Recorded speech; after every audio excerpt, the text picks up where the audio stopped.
പശു വളർത്താൻ സ്ഥലമില്ല അല്ലെങ്കിൽ സ്ഥലം പോരാ എന്നിരിക്കെ 50 സെന്റിൽ 50 പശുക്കളെ വളർത്തുന്ന ഒരു കർഷകനെയാണ് നമ്മൾ ഇന്ന് കാണാൻ പോകുന്നത്. അപ്പോൾ എടപ്പറമ്പി ഫാംസിന്റെ പുതിയൊരു വീഡിയോയിലേക്ക് എല്ലാവർക്കും സ്വാഗതം. ഞാൻ സിനോബി. നമ്മളിപ്പോൾ നിൽക്കുന്നത് കാലടിക്കടുത്ത് ചുള്ളിയിലുള്ള ഷൈജു ചേട്ടന്റെ 50 പശുക്കളുള്ള പശുഫാമിലാണ്. ഈ ഒരു പശുഫാമിന്റെ പ്രത്യേകത വെറും 50 സെന്റിൽ 50 പശുക്കൾ നിൽക്കുന്നു എന്നുള്ളതാണ്. അത് മാത്രമല്ല ഒരു ദിവസം ഒരു പശുവിന് തീറ്റച്ചെലവ് വരുന്നത് 200 രൂപയിൽ താഴെയാണ്. പിന്നെ ഷൈജു ചേട്ടൻ കൂടുതലായിട്ട് പശുക്കളെ എടുക്കുന്ന പഞ്ചാബിൽ നിന്നുമാണ്. അപ്പോൾ നമ്മളിന്ന് കാണാൻ പോകുന്ന ഷൈജു ചേട്ടന്റെ ഷാലു ഡയറി ഫാമിന്റെ വ്യത്യസ്തമായ ഫാമിംഗ് കാഴ്ചകളാണ്. നേരെ വീഡിയോയിലേക്ക് പോകാം. ചേട്ടാ നമസ്കാരം. നമസ്കാരം. പേര് പറയാവോ? എന്റെ പേര് ഷൈജു. നമ്മുടെ സ്ഥലം പറയാം. എന്റെ സ്വന്തം സ്ഥലം കരയാമ്പറമ്പ്. ഫാം നടത്തുന്നത് ചുള്ളി. ഓക്കെ. അപ്പൊ എത്ര നാളായിട്ടാണ് ഈ ഒരു ഫീൽഡിലേക്ക് വന്നത്? ഈ ഫീൽഡിലേക്ക് വന്നിട്ട് ഇപ്പൊ 4 വർഷത്തോളായി. 4 വർഷം. അപ്പൊ എങ്ങനെയാണ് ഈ ഒരു ഫീൽഡ് തെരഞ്ഞെടുത്തത്? ഞാൻ 22 വർഷം ഗൾഫിലായിരുന്നു. നിർത്തി വന്നു കഴിഞ്ഞപ്പോ എന്ത് ചെയ്യണമെന്ന് ആലോചിച്ചു, ഒരുപാട് കാര്യങ്ങൾ ആലോചിച്ചു, ഒരുപാട് കാര്യങ്ങൾ ഞാൻ ചെയ്തു. അപ്പൊ അതിനകത്തൊന്നും പൈസ നമുക്ക് റിട്ടേൺസ് ഇല്ലാതെ വന്നു കഴിഞ്ഞപ്പോ എന്തൊക്കെ കാര്യങ്ങൾ ചെയ്തിട്ടുണ്ടോ? ഞാൻ ചെയ്ത എനിക്ക് ഈ വണ്ടിയുടെ പരിപാടി ഉണ്ടായിരുന്നു, ഈ അരിയുടെ പരിപാടി ഉണ്ടായിരുന്നു, പഞ്ചസാരയുടെ പരിപാടി ഉണ്ടായിരുന്നു. അപ്പൊ അതിനകത്തൊന്നും നമുക്ക് റിട്ടേൺസ് ഇല്ല, ഒരുപാട് പൈസ അങ്ങോട്ട് ഇറക്കേണ്ടി വരും. അപ്പൊ ഇതാവുമ്പോൾ ചെയ്ത് കഴിഞ്ഞാൽ എപ്പോഴും നമുക്ക് പൈസ കിട്ടും എന്ന് മനസ്സിലാക്കിയത് കൊണ്ടുള്ള ഞാൻ ഇത് ചെയ്തു. പിന്നെ എൻ്റെ വീട് എൻ്റെ ചെറുപ്പത്തിൽ പശുക്കളെ വളർത്തുന്നുണ്ടായിരുന്നു. ഞാൻ യൂട്യൂബ് ചാനലൊക്കെ കണ്ട് എനിക്ക് തോന്നി പ്രൊഡക്ഷൻ കൂടുതലുള്ള പശുക്കളെ മേടിച്ചു കഴിഞ്ഞാൽ നമുക്ക് ലാഭം കിട്ടുമെന്ന് കണ്ട് ഞാൻ ആദ്യം പഞ്ചാബിൽ പോയ പശുവിനെ വാങ്ങിയത്. ഓക്കെ. സാധാരണ യൂട്യൂബ് ചാനൽ കണ്ടാലും നമ്മൾ സക്സസ് ആവണമെന്നില്ലല്ലോ, നമുക്കൊരു എക്സ്പീരിയൻസ് വേണ്ട. അതെങ്ങനെയാണ് ചേട്ടൻ കണ്ടെത്തിയത്? എക്സ്പീരിയൻസ് എന്ന് പറഞ്ഞാൽ ഞാൻ പുറത്തു പോയി വന്നതുകൊണ്ട് ഇതിനെപ്പറ്റി എനിക്ക് വലിയ ഐഡിയ ഒന്നും ഉണ്ടായിരുന്നില്ല. ഞാൻ കണ്ടുപിടിച്ചിട്ട് ആദ്യം പശുക്കളെ കൊണ്ടുവന്നു. 3-4 ഫാമുകൾ ഞാൻ വിസിറ്റ് ചെയ്തായിരുന്നു. അപ്പൊ അവിടെയൊക്കെ ചെറിയ പശുക്കളായിരുന്നു, പക്ഷെ വലിയ ഫാമുകളിൽ പോയപ്പോൾ അവർക്ക് നല്ല ബെനിഫിറ്റ് ഉണ്ടെന്ന് പറഞ്ഞു. അപ്പൊ ആദ്യം 2 ഫാമിലിനെ കൊണ്ടുവന്ന്, പശുക്കൾ വന്നതിന് മുമ്പ് ഞാൻ അവിടെ ആൾക്കാരെ കൊണ്ടുവന്നു, അതിനുശേഷം പശുക്കളെ കൊണ്ടുവന്നു, അങ്ങനെ നടത്തി കൊണ്ടുവന്നതാ. എങ്ങനെയുള്ള പശുക്കളെ നമ്മൾ ആദ്യം തെരഞ്ഞെടുത്തത്? ആദ്യം തന്നെ ഹൈബ്രിഡ് പശുക്കളെ കൊണ്ടുവന്നത്, നല്ല പാലുൽപാദനമുള്ള ഹൈബ്രിഡ് പശുക്കളെ. അതായത് ഒരു 22 ലിറ്റർ പാലുൽപാദന പശുക്കളെയാണ്. 25-30 ലിറ്ററിനടുത്ത് കിട്ടുന്ന പശുക്കളെ കൊണ്ടുവന്നത്. അപ്പൊ എവിടുന്നാണ് നമ്മൾ ആദ്യം ഞാൻ കൊണ്ടുവന്നത് പഞ്ചാബിൽ നിന്ന് കൊണ്ടുവന്നത്. പഞ്ചാബിൽ നിന്ന്. ഓക്കെ. എന്തുകൊണ്ടാണ് ഈ പഞ്ചാബിലേക്ക് പോയത്? നമ്മൾ സാധാരണ ഇങ്ങനെ ചിന്താമണി. പഞ്ചാബിൽ എന്ന് പറഞ്ഞാൽ അവിടെ നല്ല ഹൈബ്രിഡ് പശുക്കളുണ്ട്, പിന്നെ നല്ല ആരോഗ്യം കാര്യങ്ങളും. അത് പിടിച്ചിട്ടി കഴിഞ്ഞാൽ നമുക്ക് നല്ല മെച്ചമുണ്ടെന്നുള്ളത് ഞാൻ മനസ്സിലാക്കി. അങ്ങനെ പഞ്ചാബിൽ നിന്ന് ഞാൻ പശുക്കളെ കൊണ്ടുവന്നു. അപ്പൊ ചേട്ടൻ പഞ്ചാബില് പശുക്കളെ സെലക്ട് ചെയ്യുമ്പോൾ ഒറ്റയ്ക്കാണ് പോയത്?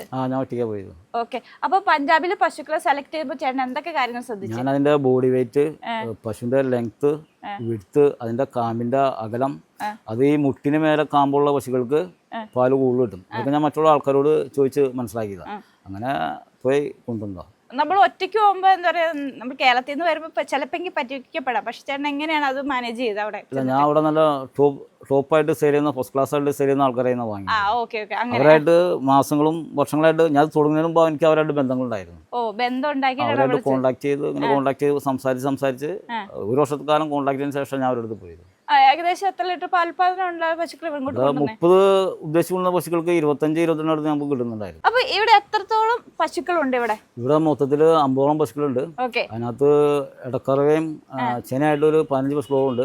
ബാക്കി 35 എപ്പോഴാണ് ഞങ്ങൾ കറക്കുന്നുള്ളൂ. അപ്പൊ അതിന്റെ സെയിൽ എങ്ങനെയാണ്? കൂടുതലും ലോക്കൽ സെയിലാണ് നമ്മൾ ചെയ്യുന്നത്. വീടുകളിൽ സപ്ലൈ ഉണ്ട്, പിന്നെ നമ്മൾ അത് ബൾക്കായിട്ട് നമ്മുടെ ആൾക്കാർ പാല് വാങ്ങിക്കൊണ്ട് പോകുന്നുണ്ട്. ഓക്കെ. അപ്പൊ ഇത്രയും പാലുൽപാദനം ഉള്ളതുകൊണ്ട് ഏതാണ്ട് മാർക്കറ്റ് എങ്ങനെ കണ്ടെത്തി ശരിക്കും പറഞ്ഞ? മാർക്കറ്റ് എന്ന് പറഞ്ഞാൽ ശരിക്കും എന്റെ വീടിന്റെ ഭാഗത്തിന്, ഞാൻ പറഞ്ഞല്ലോ ഞാൻ കരയാമ്പറമ്പ് സിറ്റി പോലുള്ള സ്ഥലത്ത് താമസിക്കുന്നത്. അവിടെ ഫ്ലാറ്റുകൾ അങ്ങനെ ഒരുപാട് സ്ഥലങ്ങളിൽ നമുക്ക് ഇതിന്റെ സപ്ലൈ ഉണ്ട്. നമ്മുടെ ലോക്കൽ തന്നെ ആൾക്കാർ വന്ന് നമ്മുടെ ഇന്ന് ബൾക്കായിട്ട് പാലും വാങ്ങിക്കൊണ്ട് പോകുന്നു. ചേട്ടാ ഈ ഫാമിൽ എത്ര കന്നിപ്പശുക്കളുണ്ട്? ഞാൻ കന്നിപ്പശുക്കൾ അധികം വാങ്ങാറില്ല. എന്തുകൊണ്ടാന്ന് വെച്ച് കഴിഞ്ഞാല് അതിന്റെ പാലുൽപാദനത്തെ പറ്റി നമുക്ക് പറയാൻ പറ്റില്ല. പിന്നെ ഈ ഫസ്റ്റ് പ്രസവമൊക്കെ ആകുമ്പോൾ ചവിട്ടും കുത്തും പുഴയൊക്കെ ഉണ്ടാവും. ഞാനൊരു പശുവിനെ മേടിച്ചപ്പോൾ എനിക്ക് അതിനെ തിരിച്ചു കൊണ്ടു കൊടുക്കേണ്ട ഒരു അവസ്ഥ ഉണ്ടായി. അപ്പോൾ അതിനുശേഷം ഞാൻ അങ്ങനെ കന്നിപ്പശുക്കളെ മേടിക്കാറില്ല. മാക്സിമം വാങ്ങുമ്പോൾ 2 വർഷം പശുക്കളെ വാങ്ങാറുള്ളൂ. എത്ര പ്രസവം വരെ ഈ പശുക്കൾ നിർത്തും? ഇത് ചെന പിടിച്ച് കിട്ടുന്ന കാലത്തോളം, ഞാൻ തുടങ്ങിയിട്ട് 4 വർഷമായിട്ടുള്ളൂ. അപ്പോൾ നിൽക്കുന്നിടത്തോളം കാലം നമ്മൾ നിർത്തും. ചെന പിടിച്ച് കിട്ടുകയാണെങ്കിൽ നിർത്തും, അല്ലെങ്കിൽ വിറ്റ് ഒഴിവാക്കിക്കളയും. അത് നിർത്തിയിട്ട് നമുക്ക് കാര്യമായിട്ടല്ലോ. അതെല്ലേ ചേട്ടാ? ഇവിടെ കുട്ടികളൊന്നും കാണുന്നില്ലല്ലോ, കുട്ടികൾ നിർത്തുന്നില്ലേ? കുട്ടികളെ മെയിനായിട്ട് നമുക്ക് സ്ഥലമില്ലാത്തതുകൊണ്ട് ഞങ്ങൾ നിർത്താറില്ല. പിന്നെ അത്ര കുട്ടികളെങ്കിൽ മാത്രമേ നിർത്താറുള്ളൂ. നിർത്താറുള്ളൂ. Okay okay. അപ്പൊ ചേട്ടന്റെ അഭിപ്രായത്തിൽ കുട്ടികളെ നിർത്തണ നല്ലതാണോ എന്ന്? അത് നല്ലതെന്ന് പറയാൻ പറ്റില്ല, കാരണം നല്ലൊരു പൈസയും കാര്യങ്ങളും അതിനകത്ത് വരും. അതുകൊണ്ടാണ് ഈ ഒരു നല്ല ഹൈബ്രിഡ് പശുക്കളെ വാങ്ങുന്നത് അല്ലെ? നമ്മുടെ മെയിൻ എന്ന് പറഞ്ഞ പാലുൽപാദനം അല്ലെ, അതിന് വിറ്റ് പൈസ കിട്ടുക എന്നുള്ളത്. സാധാരണ ഒരു 10 പശുവിനെ വളർത്താനായിട്ട് 1 ഏക്കർ സ്ഥലം ഉണ്ടെന്നാണ് സാധാരണ ക്ഷീരകർഷകർ ഒരു പൊതുവായ ഒരു പറച്ചില്. പക്ഷെ ഇവിടെ ചേട്ടൻ ഇങ്ങനെ ഒരു 50 സെന്റിൽ 50 പശുക്കളെ, ഈ ഐഡിയ എങ്ങനെ കിട്ടി? ഈ ഐഡിയ ഞാൻ പറഞ്ഞല്ലോ, ഞാൻ ആദ്യം യൂട്യൂബിലൊക്കെ നോക്കി പഠിച്ചതാണ്. പിന്നെ ഉള്ള സ്ഥലത്ത് അത് നല്ലപോലെ ഉണ്ടാക്കിയെടുക്കുക എന്നുള്ള രീതിയിൽ ചെയ്തതാണ്. നമുക്ക് പുല്ലൊക്കെ നടാനായിട്ട് വേറെ സ്ഥലമുണ്ട്, അവിടെ 2 ഏക്കറോളം സ്ഥലമുണ്ട്. അവിടെ ഞങ്ങൾ പുല്ലിട്ടുണ്ട്, ബാക്കിത്തെ പൈനാപ്പിൾ സാധനങ്ങൾ ഇറക്കി കൊടുക്കുന്നു. ഉള്ള സ്ഥലത്ത് ആ സ്ഥലം നമ്മൾ മാക്സിമം ഇതിന്റെ കൺസ്ട്രക്ഷൻ സമയത്ത് മാക്സിമം യൂട്ടിലൈസ് ചെയ്ത് നമ്മൾ ഷെഡും കാര്യങ്ങളൊക്കെ പണിത്. അതുകൊണ്ട് നമുക്ക് മാക്സിമം ഉള്ള സ്പേസ് നല്ല രീതിയിൽ ഉപയോഗിക്കാൻ പറ്റി. അപ്പൊ ഇതായിട്ട് പശു ഫാം. ഇപ്പൊ ഈ സൈഡിൽ എത്ര പശുക്കൾ നിർത്താവുന്ന രീതിയിലാണ്? ഈ സൈഡ് 12-13 പശുവിനെ നിർത്താം. ഓക്കെ. അപ്പൊ അങ്ങേ സൈഡിൽ എത്ര പശുക്കൾ നിർത്താം? അങ്ങേ സൈഡിൽ 10 പശു. 10 പശുക്കള്. അപ്പൊ അവിടെ മേളിൽ ഒറ്റയ്ക്ക് ഒരാൾ നിൽപ്പുണ്ടല്ലോ. അത് നമ്മൾ എന്തെങ്കിലും അസുഖങ്ങളൊക്കെ വന്നു കഴിഞ്ഞാൽ മാറ്റി കെട്ടാൻ വേണ്ടി പണിതൊരു ഇതാണത്. സെപ്പറേറ്റ്. അതുകൊണ്ട് അതിനപ്പുറത്തൊരു സ്പേസ് കൂടെ ഉണ്ട്. അതുമാതിരി അസുഖം വന്നാലും മാറ്റി കെട്ടാൻ വേണ്ടി. അതെല്ലേ? Okay okay. കൊള്ളാട്ട ഐഡിയ. കാരണം വെച്ചാൽ പശുക്കൾക്ക് എന്തെങ്കിലും അസുഖം വന്നു കഴിഞ്ഞാൽ നിങ്ങളുടെ കൂടെ അതുങ്ങൾക്ക് അസുഖം ഉണ്ടാവും. ചേട്ടാ ഇവിടെ ഇളങ്കറ എത്ര ഉണ്ട്? ഇവിടെ ആകെ ഇപ്പൊ ഇളങ്കറ പശുക്കൾ ആകെ ഞാൻ പുതിയ കൊണ്ടുവന്ന 5 പശുക്കളുള്ളൂ. ബാക്കിയൊക്കെ ഇടക്കറവയും ചെനയായിട്ട് നിൽക്കുന്നതാ. ചെനയുണ്ട്. Okay okay. അപ്പൊ ഇളങ്കറയ്ക്ക് അപ്പൊ എത്ര ലിറ്റർ പാലുൽപാദനമൊക്കെ കിട്ടുന്നുണ്ട്? ഇളങ്കറയ്ക്കെല്ലാം 20 ലിറ്റർ മേലുണ്ട്, 20-22 ലിറ്റർ മേലുണ്ട്. ഞാനുള്ള പശുക്കളെ വാങ്ങാറുള്ളൂ, 20 മേലുള്ള പശുക്കളെ വാങ്ങാറുള്ളൂ. ഇപ്പൊ ടോട്ടൽ അപ്പൊ വരുമ്പോ ഞങ്ങൾക്ക് മൊത്തത്തിൽ ഇപ്പോഴും 500-550 ലിറ്ററിന്റെ അടുത്ത് പാൽ ഇപ്പോഴും ഉണ്ട്. നമ്മൾ ഈ ഹൈബ്രിഡ് പശുക്കളെ വാങ്ങിക്കാൻ ഇപ്പോഴും 10-ാം മാസം കറന്നുകൊണ്ടിരിപ്പുണ്ട്. അതിന് ഇപ്പോഴും 10-12 ലിറ്റർ പാല് രാവിലെ ഉണ്ട്. അതായത് നീണ്ട കറവ ഉദ്ദേശിച്ചത് അല്ലേ? നീണ്ട കറവ. അതായത് പഞ്ചാബിൽ നിന്ന് കൊണ്ട പശു 15 മാസം വരെ ഞങ്ങൾ കറന്നുണ്ട്. അപ്പൊ നമ്മുടെ കേരളത്തിൽ നിന്ന് പശുക്കൾ എടുക്കാറുണ്ടോ? കേരളത്തിൽ ഞാൻ എടുക്കാറുണ്ട്. കേരളത്തിൽ എടുപ്പുണ്ടായ ബുദ്ധിമുട്ടെന്ന് വെച്ച് കഴിഞ്ഞാൽ 2-3 മാസം കഴിയുമ്പോൾ എനിക്ക് പാലില്ല, പാല് തീരെ കുറഞ്ഞു പോകും. അപ്പൊ നമുക്കിതൊരു ബിസിനസ് എന്ന രീതിയിൽ നടത്തിക്കൊണ്ട് നടക്കുമ്പോൾ ആ രീതിയിൽ നമുക്കത് മുതലാവില്ല. അതായത് സ്റ്റാർട്ടിങ്ങിൽ 10 ലിറ്റർ കിട്ടിയ പശു 3 മാസം കഴിയുമ്പോൾ ഡയറക്റ്റ് വരുന്നത് 6 ലിറ്റർ 7 ലിറ്റർ പാലിലേക്ക് വരുന്നത്. അത് നമ്മുടെ കയ്യിൽ നിന്ന് പൈസ എടുക്കേണ്ട വരുമായിരിക്കും. പൈസ വേണ്ടി വരും. അപ്പൊ നമുക്കത് മുന്നോട്ട് കൊണ്ടുപോകാൻ പറ്റിയല്ല. തീർച്ചയായിട്ടും ബുദ്ധിമുട്ടായിരിക്കും. ഇവിടുത്തെ 48 പശുക്കൾക്ക് കൊടുക്കുന്ന തീറ്റകളാണ് നമ്മൾ കാണാൻ പോകുന്നത്. ഇവിടെ ഇപ്പൊ കലക്കി എല്ലാം വെച്ചിട്ടുണ്ട്. ഇത് എന്താണ്, എന്തൊക്കെ തീറ്റയാണ് ചേട്ടാ ഇതിന്റെ അകത്തുള്ളത്? ഇത് നമ്മൾ കൊണ്ടുവന്നിരിക്കുന്നത് തമിഴ്നാട്ടിൽ നിന്ന്, കോയമ്പത്തൂരിൽ നിന്ന് ചോളത്തിന്റെ കൊപ്രയാണിത്. അത് 1 കിലോയില് കമ്പനി പറയുന്ന 5 ലിറ്റർ വെള്ളം ഒഴിക്കാന്നാ പറയുന്നത്. 1 കിലോയില് 5 ലിറ്റർ വെള്ളം. അപ്പൊ അത് 6 കിലോ ആയിട്ട് മാറും. 1 കിലോയില് 4 ലിറ്റർ വെള്ളം ഒഴിക്കുന്നു. അങ്ങനെ 4 കിലോ ആയിട്ട് മാറുന്നു. ഇത് ഒന്നിക്ക് 5 ഇരട്ടിയായിട്ട് മാറുന്നു. അപ്പൊ ഇത് ഇപ്പൊ ഈ കാണുന്ന മേളിലെ ഷെഡിലെ 22 പശുക്കൾക്ക് ആകെ 20 കിലോ ഉള്ളത്. ഇത് 100 കിലോ സാധനം ഉണ്ട്. ഇപ്പൊ ഇതും ഒരു 1.5 കിലോ സുപ്രീം ഇട്ട് കൊടുക്കും ഞങ്ങൾ ഒരു പശുവിന്. 20-20 മേലെ കിട്ടുന്ന പശുവിന് 1.5-2 കിലോ സുപ്രീമും ഇതൊരു 5 കിലോയും കൊടുക്കും. ഇതിപ്പോ എന്തിനാ നമ്മൾ കൊടുക്കണം? പാലുൽപാദനത്തിനാണോ അതോ അവരുടെ ആരോഗ്യത്തിനാണോ? പാലുൽപാദനം കിട്ടും, അതിന് കൊഴുപ്പും കാര്യങ്ങളും കിട്ടും. പാലിന്റെ ഉൽപാദനത്തിൽ കുറവ് വരില്ല. അപ്പൊ നമുക്കൊരു 20 ലിറ്റർ ആവറേജ് കിട്ടുന്ന പശുവിന് 100 രൂപ താഴെ ചെലവ് വരുന്നുള്ളൂ. അതാണ്. 100 രൂപ താഴെ വരുന്നുള്ളൂ ഒരു നേരത്തേക്ക്. കൂടാതെ 200. ചേട്ടാ ഈ പറഞ്ഞ പെല്ലറ്റ് അടക്കമാണോ ഈ പൈസ പറഞ്ഞത്? പെല്ലറ്റും ഈ ചോളത്തിന്റെ ഇതോടക്കം ആകെ 100 രൂപ താഴെ എനിക്ക് വരുന്നുള്ളൂ. അതെയോ? ഒരു ദിവസം 20 ലിറ്റർ, അതായത് 2 നേരം കൂടി 200 രൂപ താഴെ വരും. 20 ലിറ്റർ പ്രൊഡക്ഷന് ആകെ 200 രൂപ താഴെ വരുന്നുള്ളൂ. അത്രയും വരുന്നുള്ളൂ. സാധാരണ ഹൈബ്രിഡ് പശുക്കളെ വളർത്തുമ്പോൾ കൂടുതൽ പൈസ ചെലവാകും. 320 മാക്സിമം 320. പക്ഷെ ഇത് 200 താഴെ എന്ന് പറയുമ്പോൾ ഇതെങ്ങനെയാ ചേട്ടാ ഈ ഒരു ഐഡിയ, തീറ്റയുടെ ഐഡിയ കണ്ടെത്തിയത്? ഞാൻ ഈ ഉമ്മൽപേട്ട ഭാഗത്ത് പശുവിനെ വാങ്ങാൻ പോയി കഴിഞ്ഞപ്പോൾ അവിടുത്തെ ആ പശുവിനെ ആ ഫാമിലാൾ എനിക്ക് പറഞ്ഞത് ഇന്ന സ്ഥലത്ത് ഒരു സാധനം ഉണ്ട്, നീ ആളെ കോൺടാക്ട് ചെയ്യും, അവിടെ പോയി വാങ്ങാൻ പോകും. അങ്ങനെ ഞാൻ ആദ്യം എൻ്റെ കാർ കൊണ്ട് പോയി 20 കിലോന്റെ 10 ചാക്ക് എടുത്തിട്ട് വന്നു. പിന്നീട് മറ്റേ വാൻ കൊണ്ട് പോയി 15 ചാക്ക് എടുത്തിട്ട് വന്നു. അങ്ങനെ ഒരു മാസക്കാലം എൻ്റെ ഫാമിലി ഫുള്ളായിട്ട് ഒരു ഷെഡിൽ മാത്രം പരീക്ഷിച്ച് അത് സക്സസ് ആയി ഉറപ്പായി കണ്ടു കഴിഞ്ഞപ്പോൾ ഞാൻ മറ്റുള്ള ഷെഡുകളിലേക്കും ഇത് കൊടുക്കാൻ തുടങ്ങി. അപ്പൊ ആദ്യം വേറെ തീറ്റയായിരുന്നോ? ആദ്യം ഞാൻ ആ പെല്ലറ്റും വേറെ ഒരുപാട് മിക്സ് പൗഡറും സൈലേജും സാധനങ്ങളും കൊടുത്തോണ്ടിരുന്നത്. അപ്പൊ അതെല്ലാം ഒഴിവാക്കി പൈനാപ്പിളും ഈ പറഞ്ഞ 2 തീറ്റ മാത്രമേ ഉള്ളൂ. 2 തീറ്റ ഉള്ളൂ. അപ്പൊ ഇതെങ്ങനെ കൊടുത്ത് നമ്മൾ കുറേശ്ശെ ഇട്ട് കൊടുത്താൽ അതെങ്ങനെയാണ് എന്റെ കാര്യങ്ങള് പശുക്കൾക്ക്? ഫസ്റ്റ് ടൈം ഞങ്ങൾ ആദ്യം കൊടുത്തതെന്ന് വെച്ച് കഴിഞ്ഞാൽ മറ്റേ തീറ്റയുടെ കൂടെ ഒരുമിച്ച് ഇല്ല, ആ തീറ്റ കുറയ്ക്കാതെ ഓരോ കിലോ വീതം ഫസ്റ്റ് ഡേ 1 കിലോ കൊടുത്തു രാവിലെയും വൈകിട്ടും, സെക്കൻഡ് ഡേ 2 കിലോ കൊടുത്തു, തേർഡ് ഡേ 3 കിലോ കൊടുത്തു, ഫോർത്ത് ഡേയിൽ മറ്റുള്ള സാധനങ്ങൾ കുറേശ്ശെ ഒഴിവാക്കി ഇത് 5 കിലോ ആക്കി കൊടുത്തു. പിന്നെ ആ രീതിയിൽ അങ്ങനെ കണ്ടിന്യൂ ചെയ്തു പോയി. ഇതിപ്പോ എത്ര നാളായി കൊടുക്കാൻ തുടങ്ങിയിട്ട്? ഇതിപ്പോ 5 മാസത്തോളായി. 5 മാസത്തോളായി. നല്ല റിസൾട്ട് അല്ലേ നമുക്ക്? തീർച്ചയായിട്ടും. മെയിൻ ആയിട്ട് നമ്മൾ ചെലവ് കുറയ്ക്കാൻ പറ്റി. തീർച്ചയായിട്ടും. ഫസ്റ്റ് കൊടുത്ത തീറ്റ ചെലവിൽ നിന്ന് ഇപ്പൊ എന്തോരം തീറ്റ ചെലവ് വ്യത്യാസം ഉണ്ട് നമുക്ക്? ഇപ്പൊ എനിക്ക് ഈ തീറ്റയിൽ മാത്രം ഇത്രയും പശുക്കളിൽ മിനിമം 1 ലക്ഷം രൂപയുടെ വ്യത്യാസമുണ്ട്. ഓക്കെ, 1 ലക്ഷം രൂപ. 1 ലക്ഷം രൂപ വ്യത്യാസം ഒരു മാസം. ഓക്കെ, അപ്പൊ നേരത്തെ എന്തോരെ? നേരത്തെ ഞാൻ കൊടുത്തുകൊണ്ടിരുമ്പോൾ എനിക്ക് വലിയ പ്രോഫിറ്റ് ഉണ്ടായിരുന്നില്ല. വരവും ചെലവും ഏറെക്കുറെ സെയിം ആയിരുന്നു. ചെറിയ പ്രോഫിറ്റ് ഒക്കെ ഉണ്ടായിരുന്നു. അപ്പം ഞാനിത് എന്ത് ചെയ്യണം, കൊണ്ടുനടക്കണം. ഞാൻ പറഞ്ഞില്ല, എനിക്ക് വേറെ ബിസിനസ് ഒക്കെ ഉണ്ട്. കൊണ്ടുനടക്കണോ വേണ്ടെന്ന് ആലോചിച്ചപ്പോഴാണ് ഒരു വട്ടം ഉൾവേടയിൽ തീറ്റ എടുക്കാൻ പോയി കഴിഞ്ഞപ്പോൾ, പശുവിനെ മേടിക്കാൻ പോയി കഴിഞ്ഞപ്പോൾ ഇതിനെപ്പറ്റി അറിയുന്നതും ഞാൻ ഇതിനെപ്പറ്റി പഠിക്കുന്നതും വാങ്ങിക്കൊണ്ടുവരുന്നു. ഇപ്പൊ എന്റെ വീടിന്റെ ഭാഗത്ത് കുറച്ച് ആൾക്കാർക്ക് ഈ തീറ്റെല്ലാം വാങ്ങിക്കൊണ്ട് പോകുന്നുണ്ട്. അതെല്ലേ, ഇത് ഏത് തീറ്റയാണിത്? ഇത് ഗുജറാത്ത് കമ്പനിയുടെ തീറ്റയാണ്. CSR എന്ന കമ്പനിയുടെ പേര്. ചോളത്തിന്റെ കൊപ്രയാണ്, അതായത് ശുദ്ധമായ കൊപ്ര. ഇത് വരുന്നത് 40 കിലോന്റെ ബാഗും വരുന്നുണ്ട്, 20 കിലോന്റെ ബാഗും വരുന്നുണ്ട്. ഇത് എനിക്ക് വരുന്നത് ഒരു 70 ചാക്ക് സുപ്രീമും 70 ചാക്ക് ഇതും. നമ്മളിവിടെ കൊണ്ടുതരുമോ അവര്? ഇല്ല, ഞാൻ പോയി എടുക്കാം. അപ്പൊ പെല്ലറ്റ് മാത്രം കൊടുത്തോണ്ട് എത്ര ചാക്ക് തീറ്റ വേണമായിരുന്നു? എനിക്ക് 200 ചാക്ക് പെല്ലറ്റിന് മേലെ വന്നുകൊണ്ടിരുന്നു. അതേപോലെ തന്നെ ഫുഡ് ഐറ്റംസും ഞാൻ ഉപയോഗിച്ചിട്ടിരുന്നു. പിന്നെ സൈലേജ് അങ്ങനെയുള്ള സാധനം കൊടുത്തിട്ടുണ്ടായിരുന്നു. ഇപ്പൊ സൈലേജ് സ്റ്റോപ്പ് ചെയ്തു. പൈനാപ്പിളും ഈ 2 ഐറ്റം മാത്രമേ അവിടെ കൊടുക്കുന്നു. അപ്പൊ പൈനാപ്പിൾ ലോഡ് വന്നിട്ടുണ്ട്, ഇന്നത്തേക്കുള്ളതാണ്. ഇവിടെ കട്ട് ചെയ്തെല്ലാം സെറ്റ് ചെയ്ത് വെച്ചിട്ടുണ്ട്. ഇതിപ്പോ എന്തോരം കൊടുക്കും നമ്മള്? പുല്ലുണ്ടോ കൊടുക്കുന്നുണ്ടോ? ഇത് ഞങ്ങള് രാവിലെ ഒരു നേരം ഒരു 18-20 കിലോ വെച്ച് ഒരു നേരം കൊടുക്കും. പശു 2 നേരം കൂടി 40 കിലോന്റെ അടുത്ത് കൊടുക്കും. ഇതിപ്പോ നമുക്ക് എത്ര രൂപ? ഇത് 2 രൂപ 20 പൈസക്ക് അവിടെ ഇറക്കി തരുന്നത്. അപ്പൊ നമുക്ക് പുല്ല് കൊടുക്കണുണ്ടോ നമ്മളപ്പോ? പുല്ല് ചില സമയം നമുക്ക് പുല്ലുണ്ട്. നമ്മൾ 2 ഏക്കറോളം പുല്ലിട്ടുണ്ട്. അപ്പൊ അത് വരുമ്പോ ഇത് ഒഴിവാക്കും. അല്ലാത്ത സമയത്ത് ഇത് മേടിച്ചിറക്കി കൊടുക്കും. അതായത് ഇത് പുല്ല് വേണ്ട, ഇത് മാത്രം കൊടുത്താൽ മതി അല്ലേ? അത് കൊടുത്താലും മതി. ചേട്ടൻ നേരത്തെ പെല്ലറ്റ് കൊടുത്തെന്ന് പറഞ്ഞില്ലേ? അപ്പൊ പെല്ലറ്റ് കൊടുത്ത പാലുൽപാദനം അതേ പാലുൽപാദനം തന്നെയാണ് ഈ ഒരു തീറ്റ കൊടുത്തപ്പോ? അതേ പാലുൽപാദനം തന്നെ ഉണ്ട്. അതിനുള്ള പാലിന് കുറച്ച് കൊഴുപ്പ് കൂടുകയും ചെയ്തു. വ്യത്യാസം എന്ന് വെച്ചാൽ കൊഴുപ്പ് കൂടി അല്ലേ? പിന്നെ സെയിം ആ പാല നമുക്ക് കിട്ടാൻ തുടങ്ങി. അപ്പൊ ഈ ഒരു തീറ്റ എടുത്തിട്ട് ഈ പശുക്കളെ ചാണകം എങ്ങനെയാന്ന് നമുക്ക് നോക്കാം. ചാണകം എല്ലാം കുറച്ച് നല്ല കട്ടിയായിട്ട് പോകുന്നുണ്ട്. യാതൊരു പ്രശ്നങ്ങളോ ലൂസ് മോഷൻ അങ്ങനെയുള്ള കാര്യങ്ങളൊന്നും ഇല്ല. അതെ അല്ലേ? ഓക്കെ, ഇപ്പൊ പശുക്കൾ റെസ്റ്റിംഗ് ടൈം ആട്ടോ, അതാ ഇങ്ങനെ കിടക്കണ്ട. അപ്പൊ ഈ പശുവിനെ ചാണകം നോക്കി നല്ല ഉറച്ച പോയേക്കണേ, അല്ലാതെ ഇങ്ങനെ വല്ലാതെ കിടക്കണില്ല. നേരത്തെ ഇതുപോലെ ആയിരുന്നോ? നേരത്തെ ചാണകത്തിന് പ്രശ്നം ഉണ്ടായിരുന്നില്ല. നമുക്ക് തീറ്റ ചെലവൊക്കെ ഒരുപാട് കൂടുതൽ വന്നുകൊണ്ടിരുന്നു.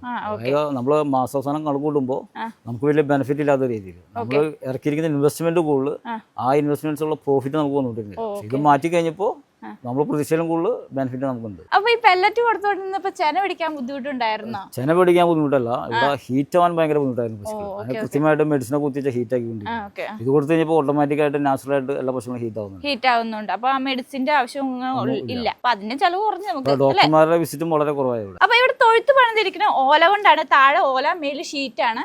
അപ്പൊ ചേട്ടാ എന്തുകൊണ്ടാണ് ഈ ഒരു ഐഡിയ ചെയ്യാൻ കാരണം? ഞാനിതിങ്ങനെ യൂട്യൂബിൽ തന്നെ കണ്ട് ഇൻവെസ്റ്റ്മെന്റ് കുറയും ആ രീതിയിൽ ചെയ്താണ്.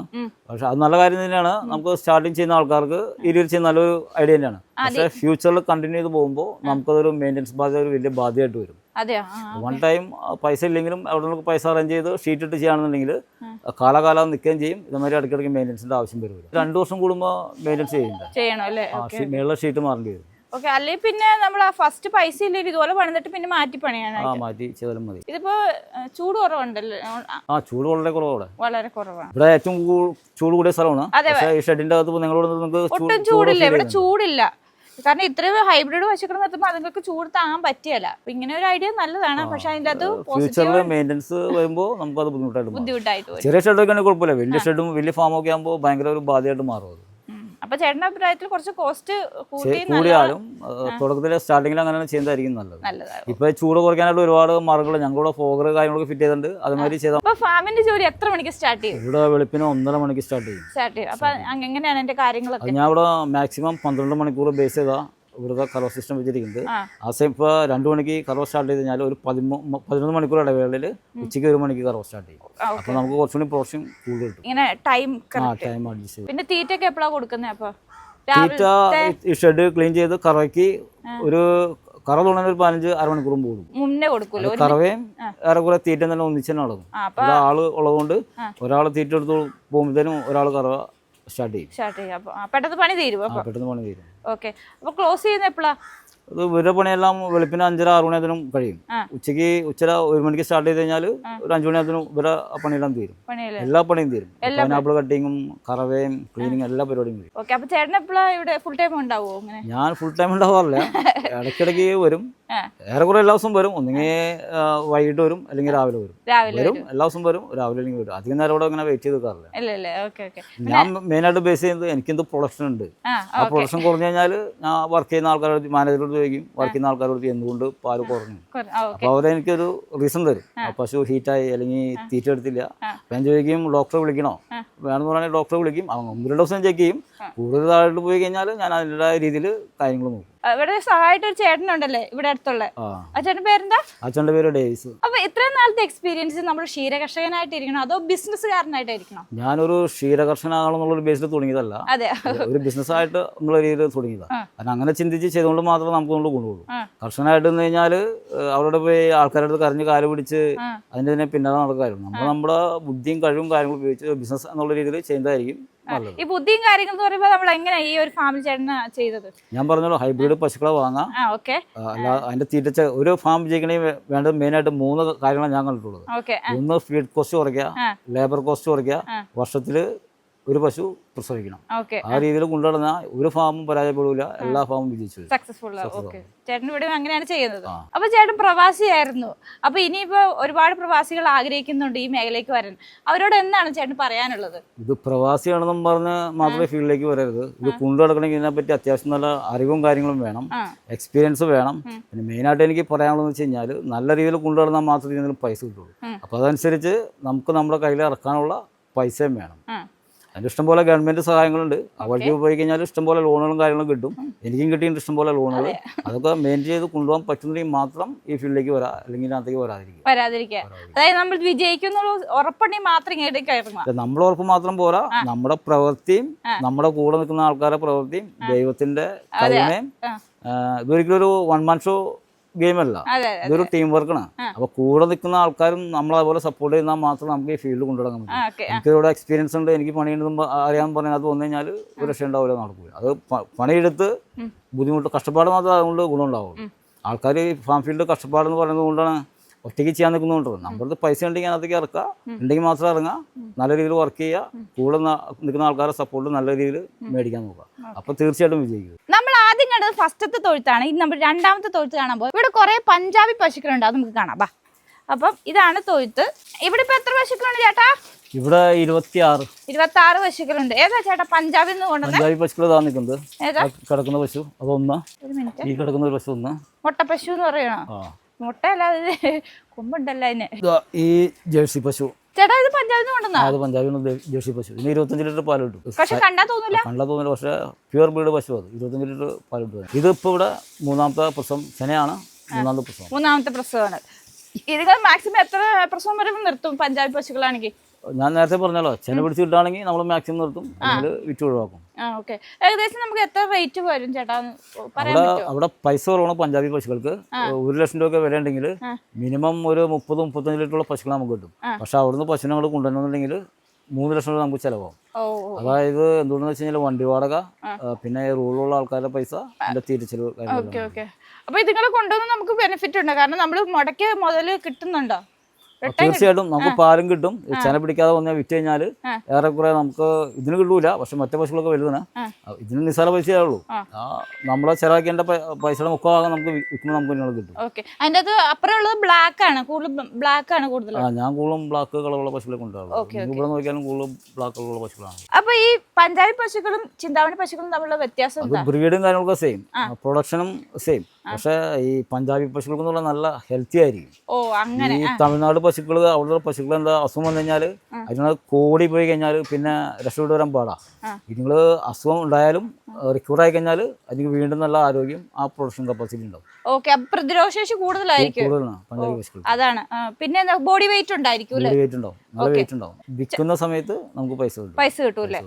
ഇവിടെ എല്ലാവരും പശുവിനെ വിൽക്കാറ് ചെന പിടിച്ചില്ല ആര്യയിലെ വിൽക്കാറ്. പക്ഷെ ഞാൻ നല്ലപോലെ തർക്കിച്ച് നല്ല വില കിട്ടിയാൽ മാത്രമേ എന്നാലും കൊടുക്കുള്ളൂ. 10,000 രൂപ 25,000 രൂപ എന്ന് പറഞ്ഞ ആൾക്കാർ വരും, അത് കൊടുക്കൂല. നല്ല വില കിട്ടിയാൽ മാത്രമേ അവർ കൊണ്ടുപോയിട്ട് അതിനെ കട്ടിങ്ങിനെല്ലാം കൊണ്ടുപോകുന്നത്. അതിനെ കൊണ്ടുപോയിട്ട് കാളുള്ള സ്ഥലത്ത് കൊണ്ട് വീണ്ടും ചെന പിടിപ്പിച്ച് അവരെന്നെ റീസെയിൽ ചെയ്യും.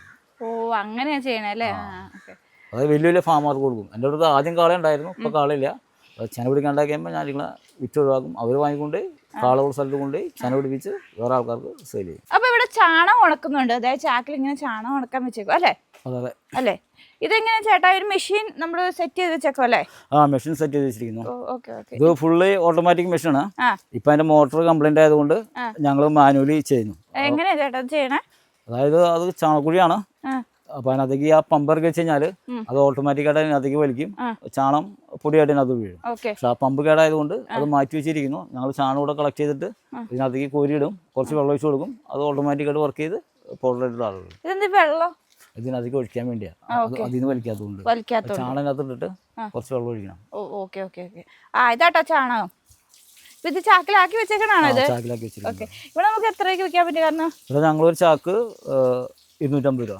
ഓക്കെ. ഇവിടെ കർഷകരുടെ ഏരിയ കൊണ്ടുപോകും. കൊണ്ടുപോകും. Okay okay.